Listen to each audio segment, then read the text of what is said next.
मित्रों नमस्कार, CP smart classes YouTube channel पर आपका स्वागत है।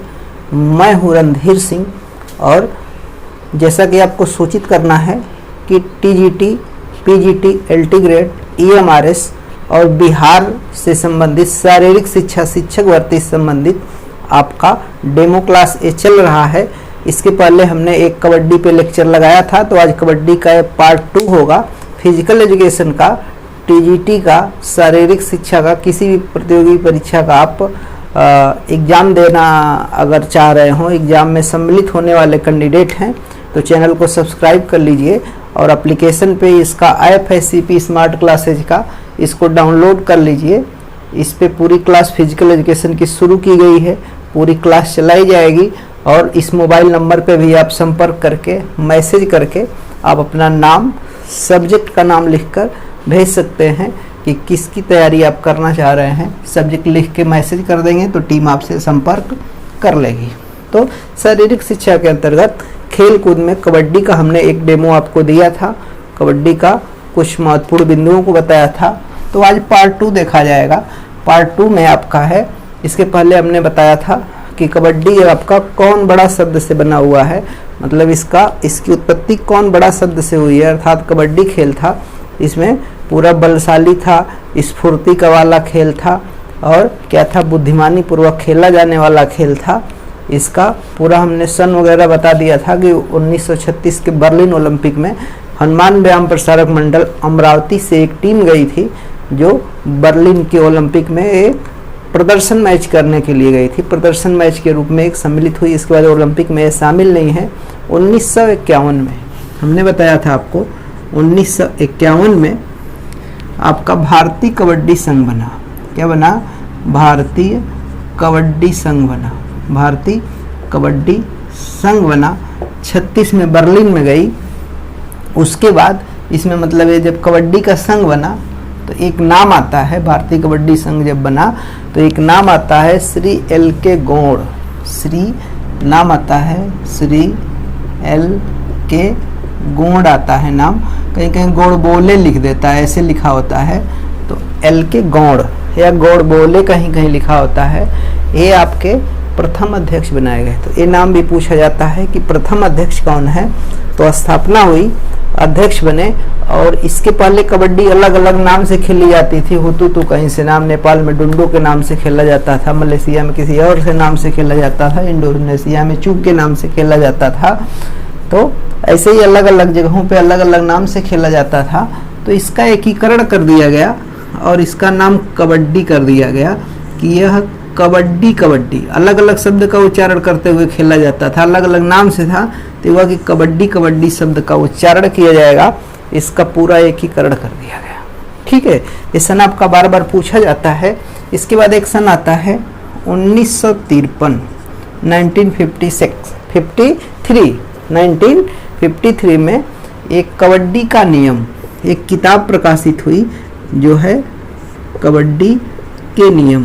तो कबड्डी के नियम की किताब प्रकाशित होती है 1953 में, जो LK थूबे, जिसके लेखक हैं LK थूबे। ठीक है, LK थूबे। ठीक, तो ये नाम आता है। और इसके पहले देखा जाए, विजय हिंद जिमखाना क्लब 1923 में सबसे पहले इसकी नियमावली बनाया और अखिल भारतीय शारीरिक शिक्षा मंडल ये आपका जो है इसने नियम में परिवर्तन किया। तो 23 वाला सन याद रखना है, 36 वाला याद रखना है, 51 वाला याद रखना है, 53 वाला सन याद रखना है। ठीक है, इसके बाद एक सन आपका आता है 1973। इसमें 1973 आपको याद रखना है। 73 में क्या हुआ कि ये जो आपका भारतीय कबड्डी संघ है, भारतीय कबड्डी संघ है, इसको चेंज करके AKFI कर दिया गया। क्या कर दिया गया? AKFI कर दिया गया। Amateur kabaddi federation, amateur kabaddi federation of India. A for amateur, क्या है? Amateur kabaddi federation of India. क्या कर दिया गया? Amateur kabaddi federation of India, मतलब वर्तमान में AKFI इसका कंट्रोलर है। क्या है, AKFI है। तो एमेच्योर कबड्डी या फेडरेशन, ये सन आप याद रखिएगा 1973 में कर दिया गया। एक सन और आपको याद रखना है 1984। 1984 में इसमें बोनस लाइन खींची गई। इसमें कबड्डी में रोचकता बनाने के लिए बोनस लाइन खींची गई। तो बोनस लाइन कब खींची गई? 1984 में खींची गई। ये क्वेश्चन बहुत बार पूछा जाता है। उम्मीद है कि सन वाले मेन पॉइंट हमने बता दिया। कुछ पार्ट 1 में बताया था, कुछ पार्ट 2 में बताया था। कबड्डी खेल का नेचर कैसा होता है जान लीजिए। कबड्डी खेल का जो नेचर होता है शिकारी प्रवृत्ति का होता है। कैसा? शिकारी या शिकार प्रवृत्ति का होता है। जैसे शिकार प्रवृत्ति का या शिकारी टाइप का होता है। तो जैसे मान लीजिए कोई ये शिकार है, ये शिकार है, ठीक है। अब इसको दो तरह से मतलब वो हो सकता है कि एक तो आप शिकार कर रहे हो, एक तो आप शिकार कर रहे हो, दूसरा शिकार आप कर रहे हैं मतलब कई लोग मिलकर शिकार देखिए करते हैं, ठीक है। किसी जानवर को कई लोग मतलब अटैक कर रहे हैं, शिकार कर रहे हैं। या दूसरा क्या होता है, शिकार शिकारी पे अटैक कर सकता है। तो इसमें एक रेडर होता है, एक क्या होता है, रेडर होता है जो रेड देने आता है। कई लोग होते हैं उनमें से मतलब टच करके अंक ले जाने का प्रयास करता है, या कई लोग होते हैं एक को पकड़ने का काम करते हैं। तो ये शिकारी प्रवृत्ति का है, मतलब आक्रामकता है। शिकारी में आक्रमण होता है, तो आक्रमण या आक्रामकता होती है। क्या होता है? आक्रामकता होती है। आक्रामकता होती है, रक्षात्मक होता है। अब इसमें रक्षा भी होगी या सुरक्षात्मक खेल है। क्या है? सुरक्षात्मक खेल है। तो आक्रमण भी है, डिफेंस भी, ठीक है। ऑफेंस और डिफेंस है, ठीक है। तो ये शिकारी प्रवृत्ति का खेल माना जाता है। ये भी आपको क्वेश्चन मतलब बनने की संभावना रहती है। यमुना नदी के किनारे कृष्ण और बलराम इसको खेला करते थे। पार्ट 1 में मैं बता चुका हूँ। यमुना नदी के किनारे ग्वालों के साथ खेला करते थे। और इसमें क्या था कि धार्मिक ग्रंथों में भी इसका उल्लेख मिलता है, महाभारत महाकाव्य में इसका उल्लेख मिलता है। आइए, तो आपका कुछ ऐतिहासिक पृष्ठभूमि रही। उम्मीद है कि समझ में आ गया होगा। आ गया होगा तो कमेंट करके ज़रूर बताएंगे। और जिनको क्लास करना होगा, पूरी क्लास करना होगा, सीपी स्मार्ट क्लासेज को आप डाउनलोड कर लीजिए, एप्लीकेशन को डाउनलोड कर लीजिए। इस नंबर पे भी संपर्क कर सकते हैं। कमेंट बॉक्स में भी आप अपना नंबर दे सकते हैं कि हमें ऑनलाइन क्लास, पूरी क्लासेज घर बैठे आप क्लास कर सकते हैं। पूरी फिजिकल एजुकेशन क्लास मैं आपको प्रोवाइड करने जा रहा हूँ। चैनल पर नए होंगे, चैनल को सब्सक्राइब जरूर कर लीजिएगा। तो ऐतिहासिक पृष्ठभूमि हो गई, क्वेश्चन हो गए, सन पूछे जाते हैं। आइए अब देखते हैं इससे इसका मेजरमेंट, कुछ कोर्ट देखते हैं, इसका ग्राउंड कैसा होता है। तो इसका कुछ मेजरमेंट देख लिया जाए कि कैसा कोर्ट होता है। इसके ग्राउंड को, इसके खेल के मैदान को कोर्ट बोला जाता है। कबड्डी कोर्ट क्या बोला जाता है? कबड्डी कोर्ट बोला जाता है। तो आइए देखते हैं कबड्डी कोर्ट कैसा होता है। कबड्डी का कोर्ट, तो इसके खेल के मैदान को क्या बोलते हैं? कोर्ट बोला जाता है, कबड्डी कोर्ट, ठीक है। तो ये आयताकार मैदान होता है। समतल नम भूमि का मतलब बनाया जाता है, आयताकार नम बनाया जाता है, नम मिट्टी पे। तो इसमें क्या होता है कि बीचों बीच ऐसे एक लाइन खींची जाती है, ठीक है। इस मिड लाइन या मार्च लाइन कहा जाता है। तो क्वेश्चन आपका एक तो बनता है कि इसका माप क्या होती है। तो पुरुष का होता है 13 × 10 मीटर। क्या होता है? 13 × 10 मीटर, अर्थात ये लंबाई हो गई 13 मीटर, यहाँ से यहाँ ये लंबाई हो गई 13 मीटर और ये चौड़ाई हो गई 10 मीटर। ये माप जो मैं बता रहा हूँ पुरुष का बता रहा हूँ। महिला में थोड़ा सा चेंज होगा, उसको भी बता देंगे, ये अगले वीडियो में बता देंगे। तो 13 × 10 इसकी माप होती है। बीचों बीच एक लाइन खींची जाती है, इसको मिड लाइन बोला जाता है। कौन सी लाइन? Mid line. क्या बोलते हैं? मिड लाइन, या इसी को बोलेंगे मार्च लाइन। क्या बोलते हैं? मार्च लाइन, ठीक है। तो ये हाफ हाफ में बट गया, मतलब ये आधा आधा भाग में बट गया। इसमें क्या होता है कि साइड से ऐसे दो लाइन खींची जाती है, दो लाइन खींची जाती है और एक गलियरा बन जाता है। इसको लॉबी बोला जाता है। क्या बोला जाता है? लॉबी बोला जाता है। इसकी चौड़ाई 1 मीटर होती है। इसकी चौड़ाई पूरा 1 मीटर होती है और लंबाई पूरा टोटल कितना है? 13 मीटर है। तो 13 × 10 का कोर्ट हो गया, कबड्डी कोर्ट पुरुष के लिए हो गया। और 1 मीटर की एक लॉबी इधर हो गई, इधर हो गई। इसको बोलते हैं आउटर, क्या बोलते हैं, आउटर साइड लाइन, क्या बोलेंगे, आउटर साइड लाइन।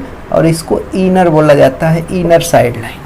तो ये 2 लाइन हो गई, और 2 लाइनों के बीच का जो खाली स्थान है उसको लॉबी बोला जाता है। क्या बोला जाता है, लॉबी बोला जाता है। इसकी चौड़ाई 1 मीटर होती है, क्वेश्चन पूछा जाता है, ठीक है। इसके बाद देखते हैं, इसको बोला जाता है एंड लाइन। क्या बोला जाता है, एंड लाइन बोला जाता है। सबसे पीछे एक लाइन होती है जिसको एंड लाइन कहा जाता है। क्या कहा जाता है, एंड लाइन कहा जाता है। बीच का मिड लाइन या मार्च लाइन कहा जाता है। तो इस मिड लाइन या मार्च लाइन से 3.75 मीटर की दूरी पे एक ऐसे लाइन खींची जाती है जिसको वॉक लाइन बोला जाता है। क्या बोला जाता है, वॉक लाइन। इसी को आम बोलचाल की भाषा में लोग क्रॉस लाइन बोल देते हैं, क्योंकि इस लाइन को क्रॉस करना रेडर के लिए जरूरी होता है। पूरा इसका नियम अगले वीडियो में आपको बताएंगे, अगले लेक्चर में बताएंगे। तो पार्ट 3 में आप नियम पूरा, मतलब कबड्डी का एक भी क्वेश्चन नहीं छूटेगा। आपके पास विविध प्रकार की प्रतियोगी परीक्षाओं की गाइड होगी, कुछ किताब होगी, क्वेश्चन हल करेंगे, सारे क्वेश्चन मिलेगा। शुरू से लेकर लास्ट तक पूरा लेक्चर आपको देखना है, ठीक है। तो वॉक लाइन हो गई, इसकी माप जो होती है आपका 3.75, कितना होता है, 3.75 होता है, 3.75, अर्थात यहाँ से यहाँ के बीच की दूरी 3.75। फिर 1 मीटर की दूरी पे आपकी एक लाइन खींच दी जाती है, इसको बोला जाता है बोनस लाइन। क्या बोलते हैं, बोनस लाइन। और ये हो गई आपकी एंड लाइन, ठीक है। तो ये 1 मीटर पे हो गई, कितना हो गई, 1.0 लिखेंगे या 1 लिखेंगे, मीटर हो गई। शेष आपका है कितना बचा, ये बचा 1.75 मीटर। कितना बचा, 1.75 मीटर बचता है, ठीक है। तो इसकी माप हो गई इतना। इससे ऐसे होगा, यहाँ पे वॉक लाइन बन गई, यहाँ पे बोनस लाइन बन गई, और ये एंड लाइन बन गई, ये मिड लाइन या मार्च लाइन हो गई। यहीं से रेडर रेड देना शुरू करता है। तो ये आपका मेजरमेंट हुआ, एकदम आसान सा मेजरमेंट है। उसके बाद पीछे की तरफ यहाँ पे एक ठो सीटिंग ब्लॉक्स बनाया जाता है। क्या बनाया जाता है, तो ये लॉबी को छोड़ दिया जाता है। लॉबी मतलब ये इनर साइड लाइन है, इसके सीध में, इनर लाइन के सीध में एक ठो लॉबी बनाई जाती है। लॉबी का ब्लॉक बनाया जाता है, इसको बोला जाता है सीटिंग ब्लॉक्स। सीटिंग ब्लॉक्स हैं, ब्लॉक है। कभी कभी इसमें क्वेश्चन पूछा गया है, सीटिंग बॉक्स दिया रहता है, तो बॉक्स नहीं है, ब्लॉक्स है, सीटिंग ब्लॉक है। क्या है, सीटिंग ब्लॉक। तो इसकी माप होती है 8 × 1 मीटर, अर्थात 8 मीटर लंबा और 1 मीटर चौड़ा होता है। इसमें आउट खिलाड़ी को बैठाया जाता है। तो ये कबड्डी का मेजरमेंट आपका हो गया। कबड्डी का क्या हो गया, मेजरमेंट हो गया। तो 13 × 10 का कोर्ट हो गया, 13 × 1 का लॉबी 2 हो गई, और ये मिड लाइन या मार्च लाइन हो गया आपका 3.75 पे। ये क्या बन गया, वॉक लाइन बन गई, ये बोनस लाइन बन गई। और इसी बोनस लाइन को 1900 कब खींचा गया था, 84 में खींचा गया था, ठीक है। 1984 में खींचा गया था। खेल में रोचकता लाने के लिए ये लाइन बढ़ा दी गई थी। तो ये कबड्डी का कोर्ट रहा, ये कबड्डी का कोर्ट रहा। उम्मीद है कि लेक्चर समझ में इतना आया होगा। पार्ट 2 रहा, तो पार्ट 3 में मिलते हैं। पार्ट 3 में इसका और पूरा नियम देखा जाएगा, कबड्डी खेल को कैसे शुरू किया जाता है, कितने खिलाड़ी खेलते हैं, कैसे इसका हार जीत का निर्णय होता है। तो 2-3 डेमो क्लास आप खूब विधिवत देख लीजिए। उसके बाद जो गेम आपको पढ़ना होगा हमको कमेंट बॉक्स में कमेंट करके बताएंगे, उस गेम को मैं विधिवत पढ़ाऊँगा। सारे गेम विधिवत पढ़ाए जाएंगे, anatomy, physiology, kinesiology, biomechanics, sport injuries को विधिवत एक्सप्लेन करेंगे। जो लोग चैनल पर नए हैं चैनल को सब्सक्राइब कर लें, कमेंट करके ज़रूर बताएं लेक्चर कैसा लगा। CP स्मार्ट क्लासेज ऐप को डाउनलोड कर लीजिए। अधिक जानकारी के लिए इस नंबर पे संपर्क कर सकते हैं। पूरा लेक्चर देखने के लिए बहुत बहुत धन्यवाद। नमस्कार, जय हिंद।